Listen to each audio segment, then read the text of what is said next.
കേരളത്തിലെ മുസ്ലിങ്ങളുണ്ടല്ലോ അത് വേറൊരു ടൈപ്പാണ്. കേരളത്തിൽ സുന്നി എന്നൊക്കെ പറയുന്നതൊന്നും യഥാർത്ഥ സുന്നികളല്ല. ഹമാസ്, ഹൂത്തിയൊക്കെയാണ് യഥാർത്ഥ സുന്നി. അല്ലാതെ ഇവിടെ വെറുതെ ഈ മുട്ട കച്ചവടം, കാലിച്ചാക്ക് കച്ചവടം, അയാൾ സുന്നിയാണ്.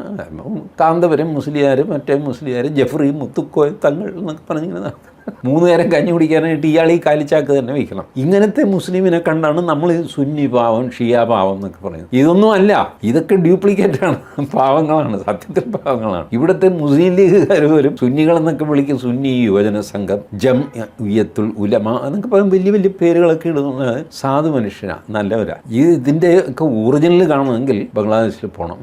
ജമാഅത്തെ ഇസ്ലാമി ബംഗ്ലാദേശിലെയും പാകിസ്ഥാനിലെയും ജമാഅത്തെ ഇസ്ലാമിയുടെ വാലേ കെട്ടാൻ കൊള്ളാവുന്നതാണ് ഇവിടുത്തെ ജമാഅത്തെ ഇസ്ലാമി. നമ്മുടെ ഈ മീഡിയ 1 ചാനലിലൊക്കെ ഇരിക്കുന്ന ആൾക്കാർ നല്ല നേരം നോക്കിയാണ് കഞ്ഞി കുടിക്കുന്നത്. 10 പൈസ കയ്യിലില്ല. മാധ്യമം, പത്രം ഇവിടെ നിർത്തി അവിടെ നിന്ന് അടിക്കുന്നു. ഇങ്ങനെയൊക്കെ നടക്കുന്ന ആൾ. ഇതൊന്നും അല്ല ഒറിജിനൽ സാധനം. അതൊക്കെ ഇന്ത്യക്ക് പുറത്താണുള്ളത്. ഇന്ത്യയിൽ ഉള്ള കക്ഷികളുണ്ട് കേട്ടോ, ഇല്ലാഞ്ഞിട്ടല്ല. പക്ഷെ അവരൊക്കെ പതുങ്ങിയും രഹസ്യമായിട്ടും ഓപ്പറേറ്റ് ചെയ്യുന്നു. പോപ്പുലർ ഫ്രണ്ടൊക്കെ അങ്ങനെയുള്ള ടീമാണ്.